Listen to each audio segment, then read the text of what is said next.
A gated golf course in Florida becomes the latest hub to host these talks as US negotiators meet separately with both sides to try to end the war.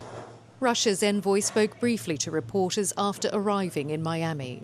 The discussions are constructive. They began and continued on Saturday and will also continue on Sunday. Thank you very much.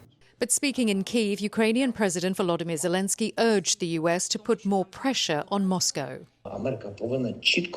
America must clearly say, if not diplomacy, then there will be full pressure.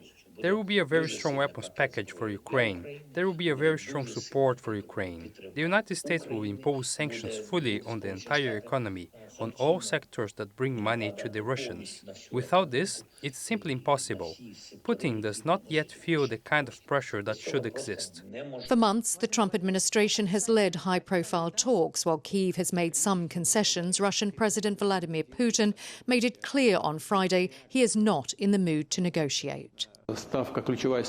We are ready and willing to resolve the conflict by peaceful means on the basis of the principles that I set out in June of last year at the Russian Ministry of Foreign Affairs, and provided that the causes that led to this crisis are eliminated. For both sides, that means territory. The US is proposing security guarantees for Ukraine, but Kyiv would need to cede land, something Zelenskyy said on Saturday would have to be put to the Ukrainian people in a referendum. President Putin wants the whole of the Donbass region and more, and says Russia can take it by force if Kyiv doesn't cede to Moscow's terms. US officials have proposed face-to-face talks between the Russian and Ukrainian sides. As all are in Miami, they say it makes sense.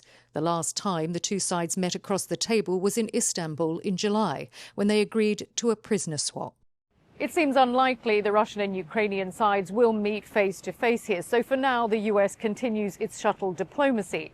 President Zelenskyy is hoping the US can persuade Moscow to agree to some of Kyiv's terms. But with President Putin standing firm, it seems unlikely these talks will break the impasse or end the war by Christmas, as President Trump had hoped. Selina Downes, TRT World in Miami.